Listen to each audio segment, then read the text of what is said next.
We'll go ahead and get started. Welcome to Volleyball Recruiting Strategies for Juniors. Glad that you're here. This is obviously a really important subject.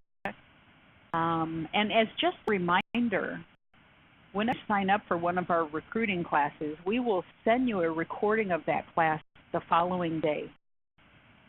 And so if you have homework, if you have a match, if you have practice, if you have something going on, no worries, we will accommodate you. Also, that's helpful in case maybe a parent wants to see the class as well, but can't make it live. Again, I will. For this class, I'll send you a link. I'm recording it right now. And I'll send you this link tomorrow, and you can listen to it again, or for the first time. A parent can listen to it as well. Do me a favor right now, and in your chat box, if you click on the chat box, if you click on chat and then click on the physical box itself, type yes if you can hear me. I just want to make sure everybody can hear me.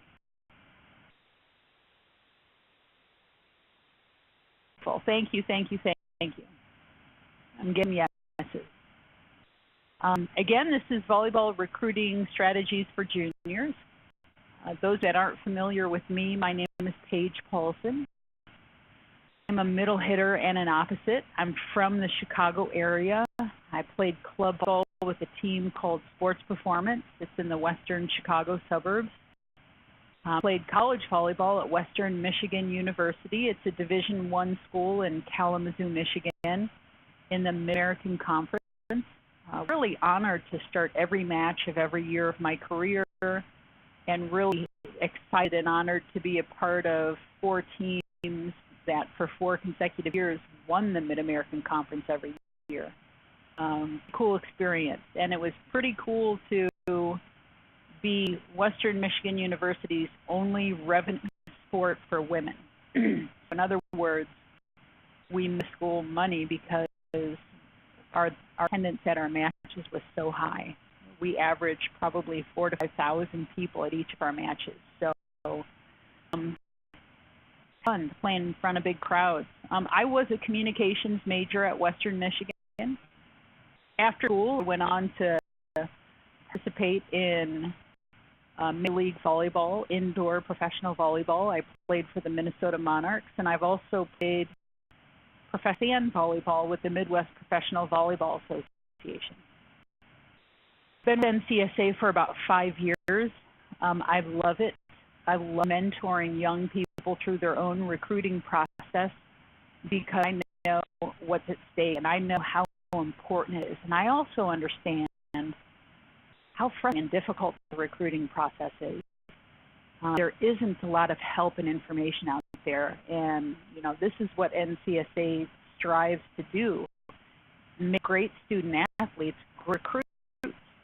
You all are being evaluated on 3 big things: obviously athletic ability, academic achievement, and yourself as a person or as a recruit. Okay, so we'll help you be a great recruit, and that's what part of this class is all about. Some of the things that we're going to talk about today, and by the way, if you have a question at any time, feel free to type it in the chat box. We'll take a minute at the end of class to also answer questions if you have any, but feel free to type it in, and I'll stop occasionally if I see a question. So we're going to talk about tonight the importance of the next 9 months. We're going to talk about that. We're all going to talk about your target list. We're going to talk about coach communications, email frequency, and phone calls. We're going to talk about campus visits. And we'll wrap up things, really putting a frame around this. And we're going to talk about the next 9 months and what you should be doing.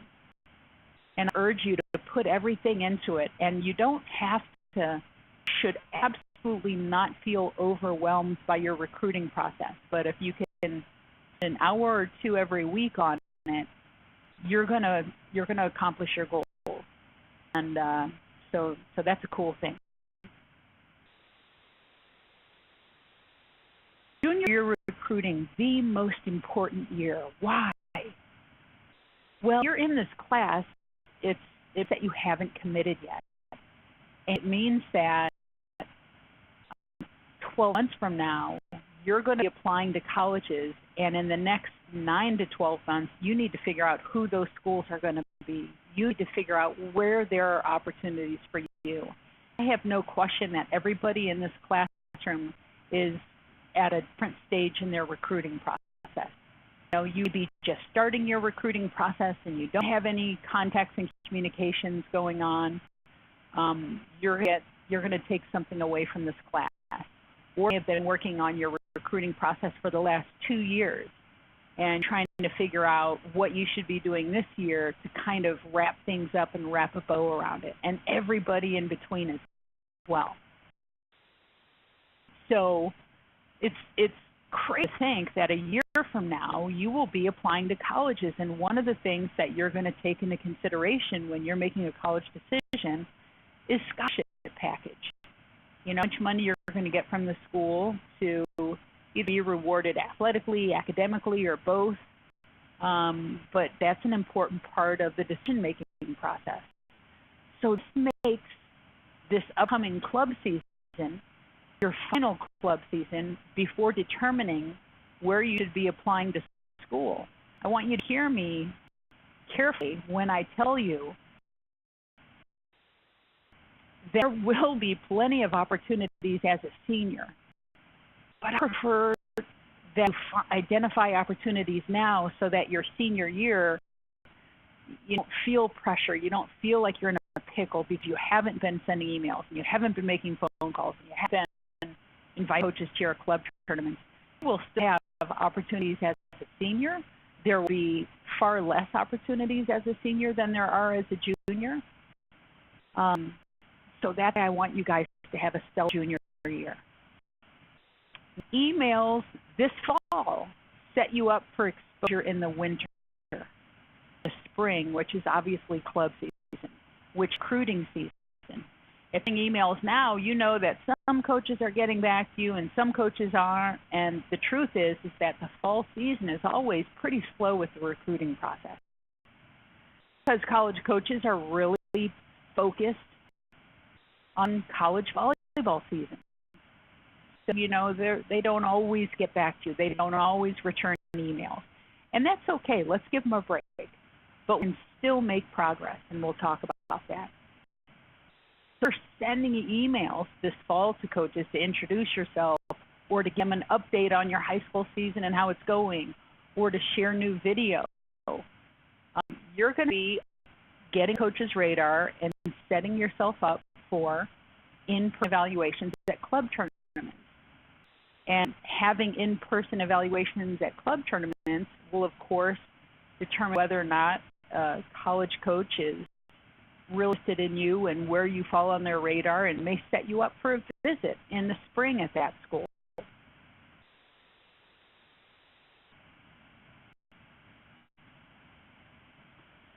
Lists and coach communication. At that point, as a junior, you should be updating coaches on your training and your classes about once every 3 to 4 weeks. So let's talk about that for a minute. So if you're reaching out for the first time, obviously you're introducing yourself in an email. You're not done after the intro email. You're just beginning. So about every 3 to 4 weeks, you want to reach out to the coach again. An update email is shorter than an introductory email. And you're giving them a little snapshot of what's going on in your life. And you're kind of showing off your time management skills and your sincerity and interest in that school.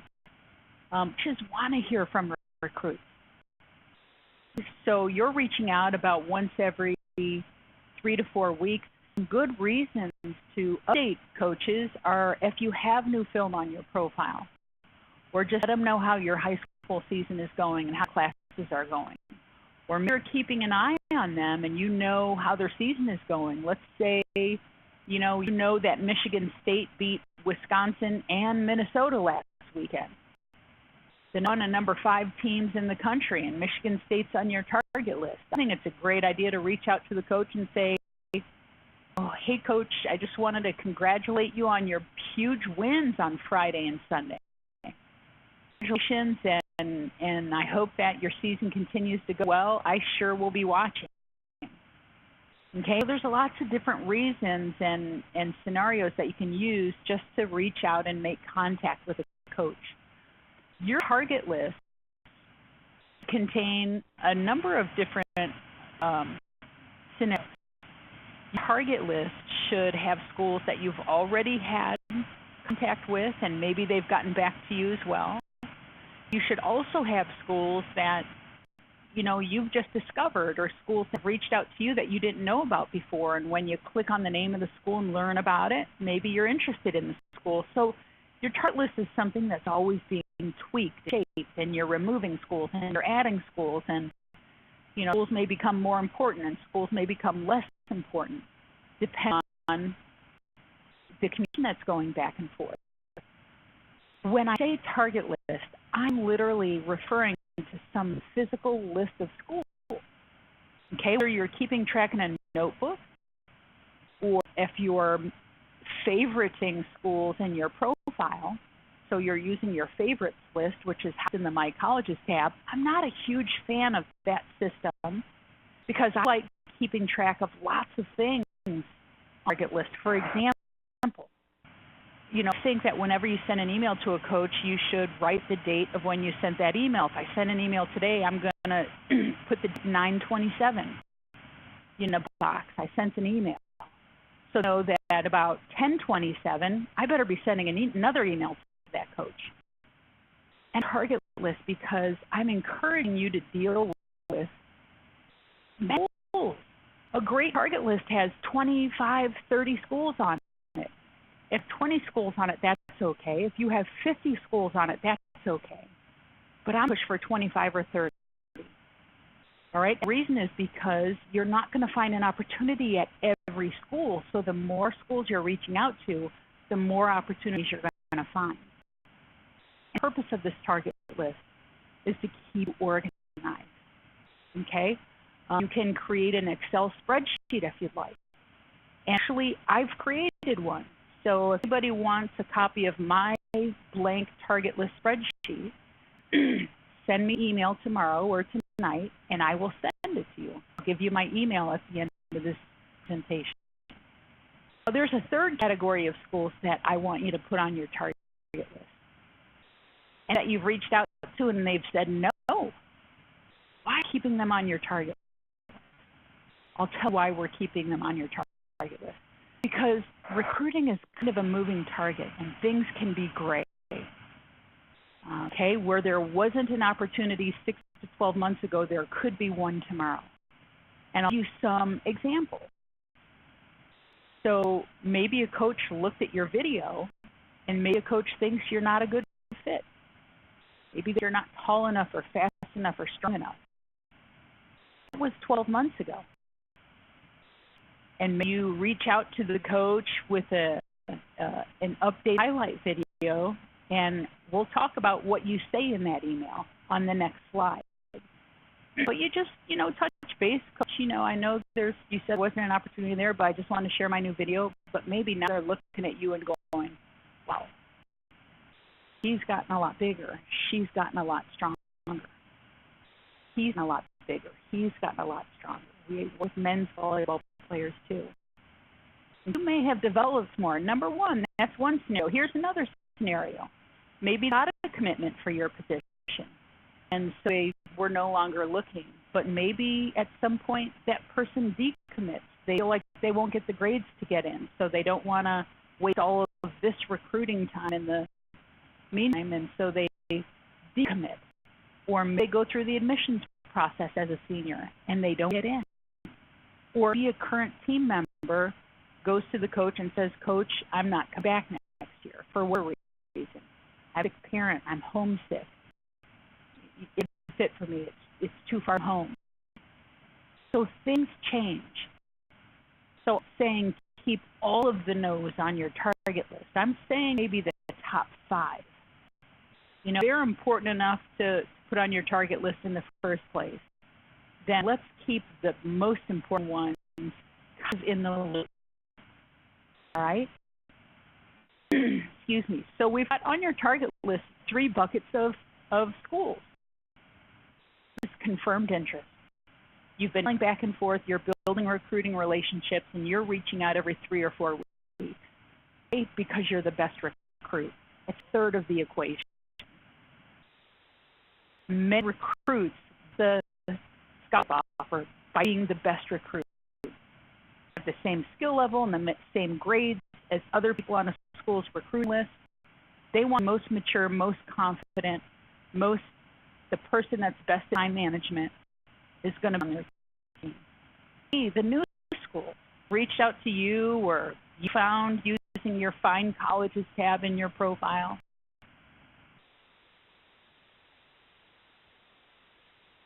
And here, Group C, Bucket C, the previous no's. And here's how you word that.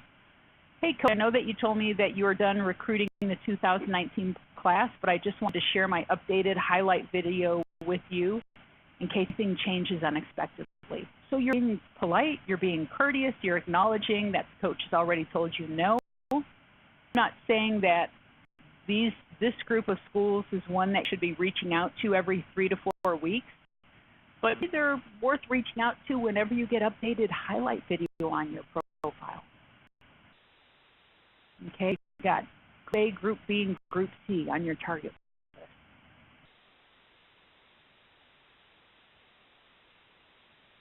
I've got a great question that I'm looking at. And we're actually going to touch on college visits coming up, so bear with me here.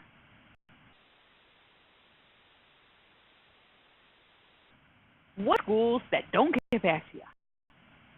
If you have ever written an email to a coach and a coach opened up your email and maybe looked at your profile and didn't respond to you, type me in the chat box. This is very common. Coach is not always the best communicator. So here's my advice with the non-responders. Call them. Phone calls are easy, they're impressive, they make you seem confident, they make you seem hungry, and if you have a coach on the phone, you get an answer to your question. Maybe some other stuff going on as well, like maybe your email for some reason is going to their spam folder, or maybe they have an assistant coach handling their incoming emails and they're not very good at it. Maybe the coach, for some reason, never has gotten your email. So here's my advice with phone calls. Write on a piece of paper what you're going to say when they answer the phone, and then read it when they answer the phone. Can you tell that I'm reading this right now? I'm going to read this. Hey, this is Paige Paulson with Sports Performance in Chicago. I just wanted to give you a call today to ask you some questions about your 2019 recruiting class. Do you have a minute? It's going to answer your question, and your conversation is going to take just a natural path from that, depending on, what coach has to say. Okay, so don't be afraid to call coaches. Now, the challenging part about phone calls, the best time to call a coach is between 9 a.m. and 11 a.m. Monday through Thursday. During the afternoon, and maybe traveling Friday through Sunday or Friday, Saturday. So through Thursday. And why do you want to call a coach when they're in the office? Because if they're sitting next to their phone, they're likely to answer their phone. Okay? They're likely to answer their phone. And you prefer that they answer the phone rather than leave a voicemail, because seldom do coaches return phone calls to recruits unless they have an established recruiting relationship. You're trying to call them when they're sitting right at their desk. That's the challenging part of a phone call, because where are you between 9 a.m. and 11 a.m.? You're in class. So when you get a holiday, Columbus Day is coming up. Make a list of schools you're going to call. Hey, Coach, this is Paige Paulson with Sports Performance in Chicago. I just wanted to give you a call today to ask you some questions about your 2019 recruiting class. Do you have a minute? Okay. Or maybe you have a class or an early lunch where you can, step into a quiet room at school, if that's even possible, and make a phone call. It's worth it. So, what's a campus?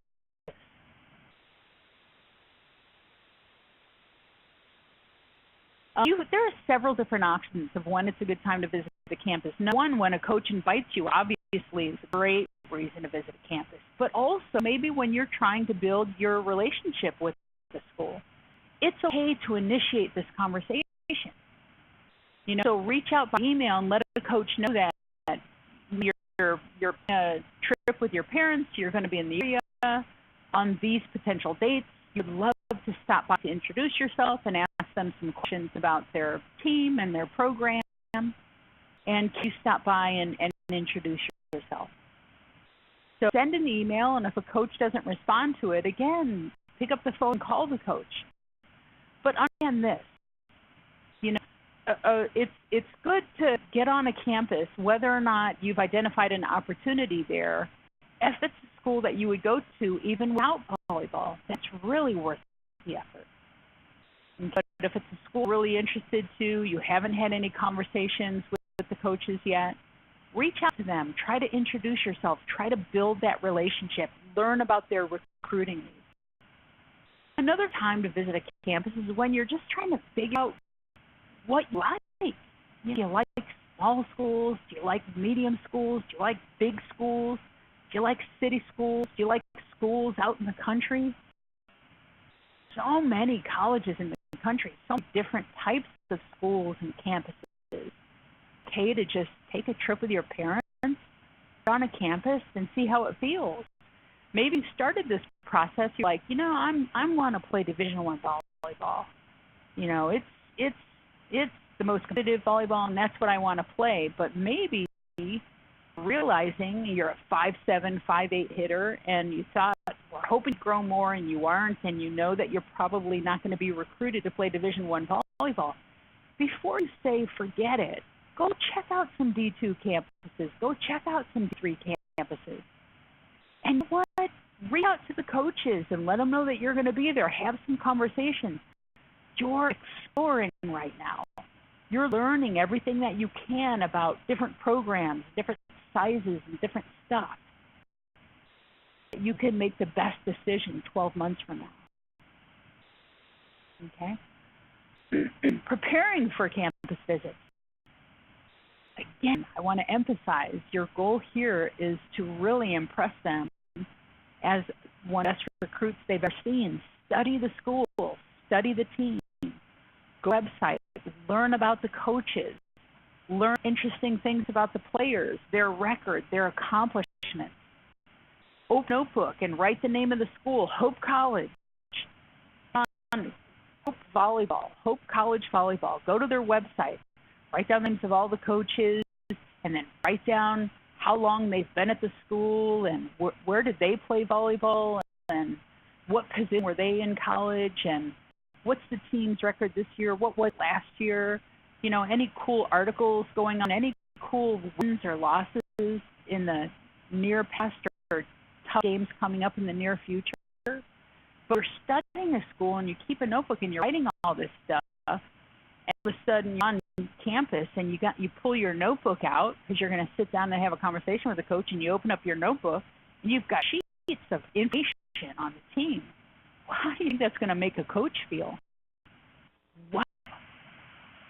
Wow, Grace is really interested in my program. I have never seen a recruit so prepared. If this is how this young person prepares for a campus visit, imagine how this young person is going to prepare for a big match. Understand that a coach's job depends on you. Okay? A coach's job depends on the success of their team. And so a coach's job depends on the types of recruits that they bring in. And so a coach is really impressed and really drawn to you when you're a great recruit, you pay attention, you're good at management, you look them in the eyes, you ask good questions. The cool thing about this whole notebook thing is you have to memorize anything. This could not be easier. All your notes are right there. You're talking to the head coach, the assistant coach is sitting there, and you're like, hey, Coach Sally, I understand that you're a libero too.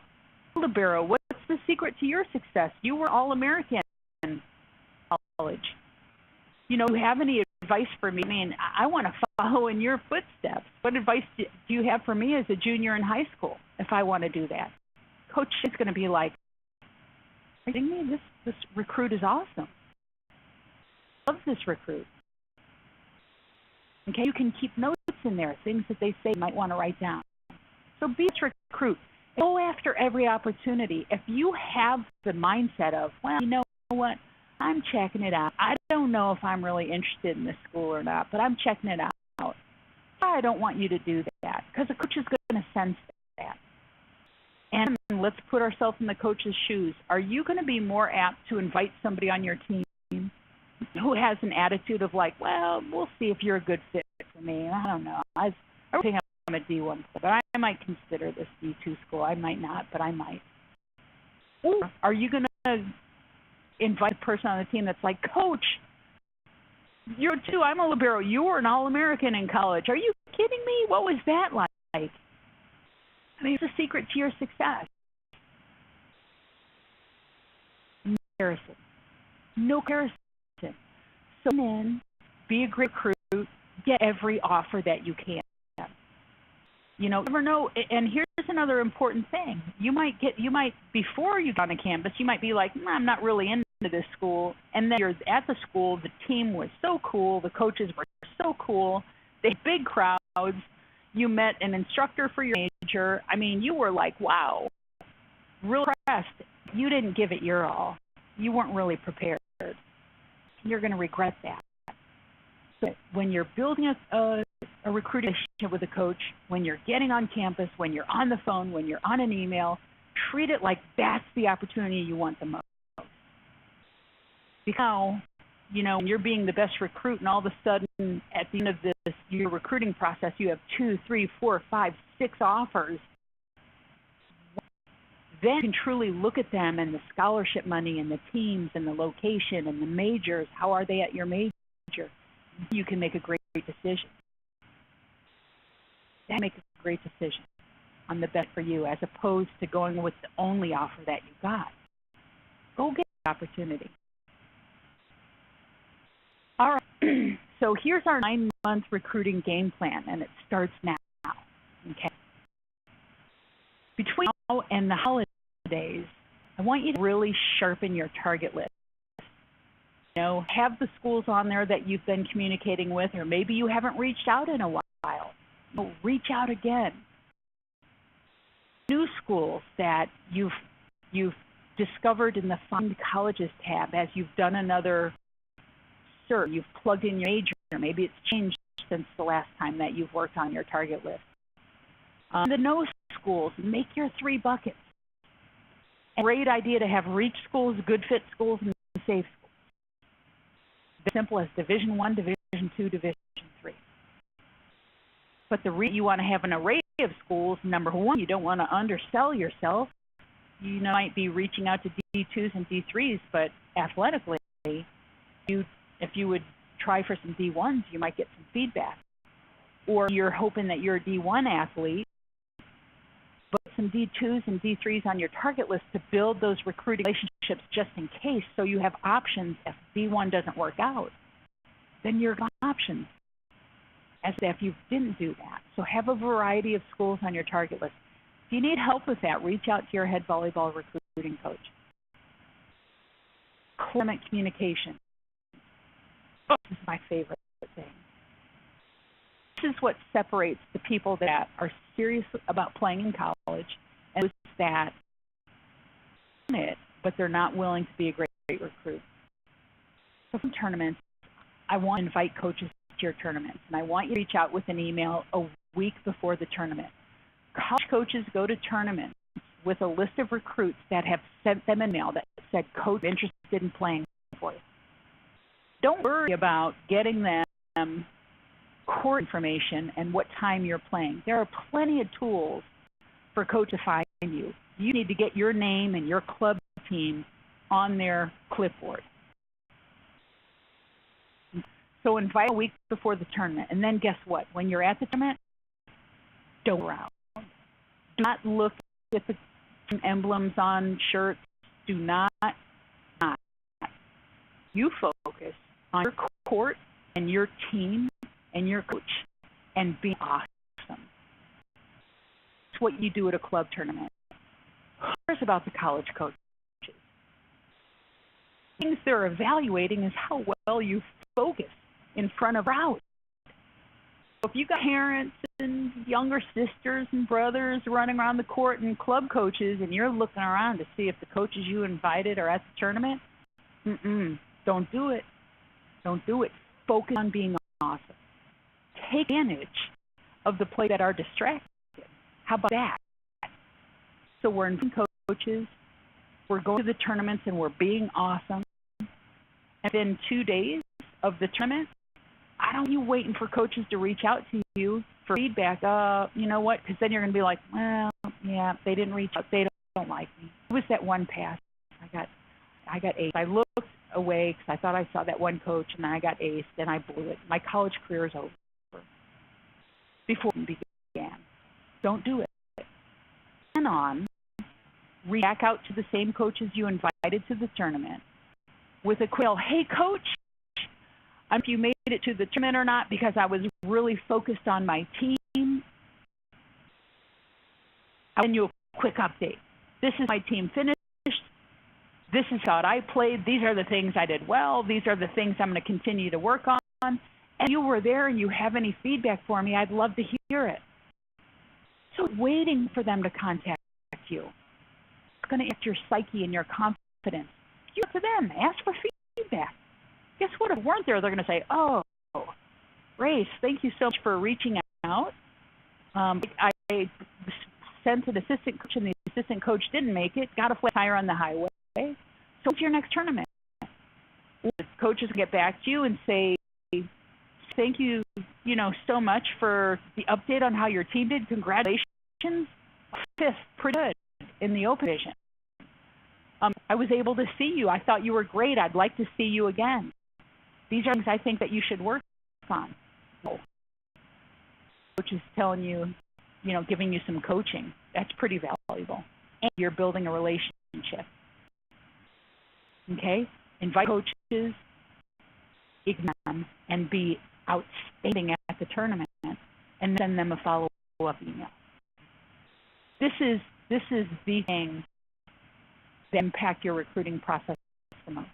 And then when you do this, guess what happens in the spring? Yeah, Sarah, when can we get you and your parents on campus? We really want to get to know you better. Really show you our facilities. Really want it to introduce you to the team. Having invited on campus visits. Coaches usually like to see someone play in person before they can determine how serious they are about it. Now that we've been inviting the coaches to your club tournaments and asking for feedback, we're learning where you are. So in April, May, June, late club season and the end of club season, in different questions. Our original questions are like, well, what's your coaching style? Tell me about the dorms. What majors do most of the girls specialize in? What do you look for in an outside hitter? The learning questions. Now, we're communicating with the coaches and watching us play in person, and now we're going to ask them, hey, coach, how outside hitters are you currently considering? And of those, where do I fall on your recruiting list? Believe me, these coaches got a list for every position, every recruiting year, and they know exactly where you fall. If you're in the top 2 or 3, get on campus. Okay?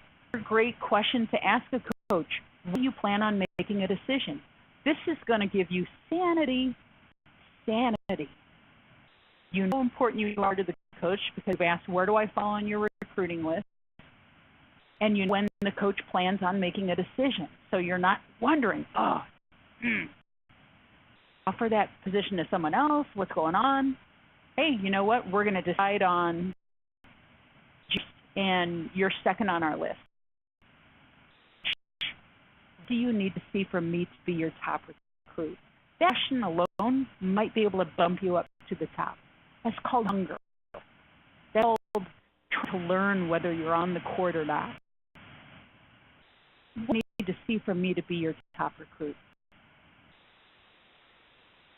Trying to improve, whether you're in the gym or not, a coach will gobble that up with a spoon.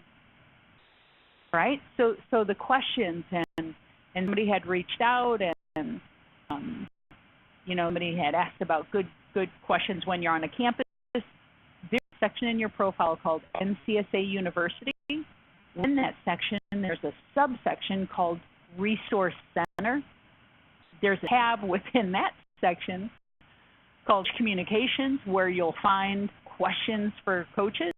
There's a list of probably 150 questions in different subjects to ask coaches.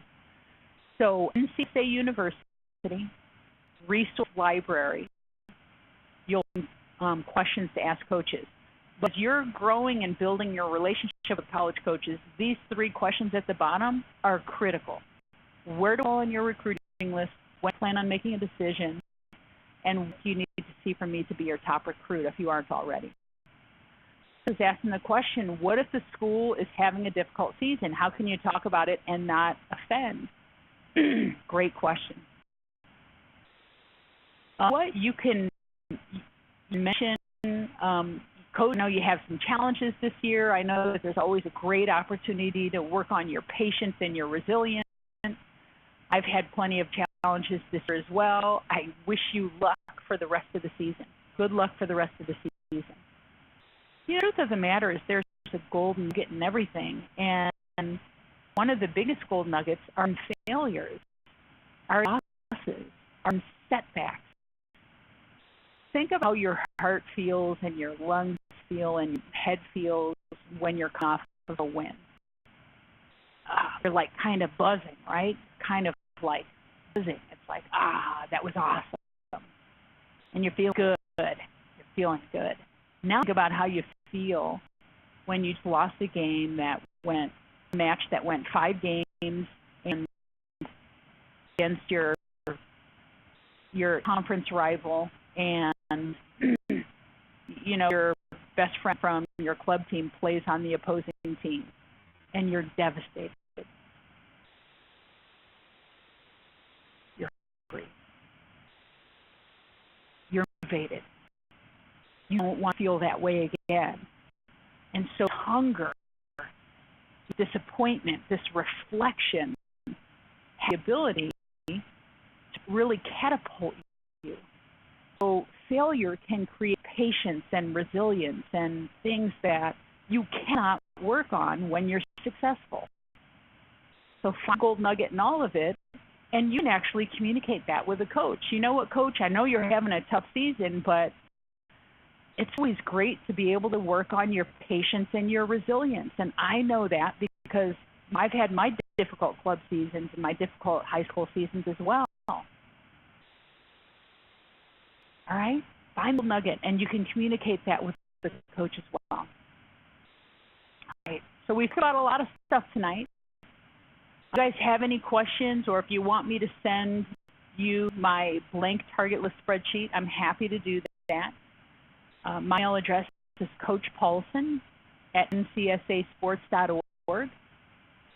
You can also call us 877-845-6272. If you need help with any of this stuff, reach out to your head recruiting coach. We're here to help you, and we're very passionate about it. We love helping you. We believe in you. We know that there's an opportunity for everybody at the college level as long as you have that hunger and that desire and you're willing to put in the work. So I thank you for coming tonight, and if you have any questions, I'm going to hang out for a couple of minutes and I'll answer questions. And if you don't have any questions and you got somewhere to be, by all means, feel free to take off. But once again, thank you for joining.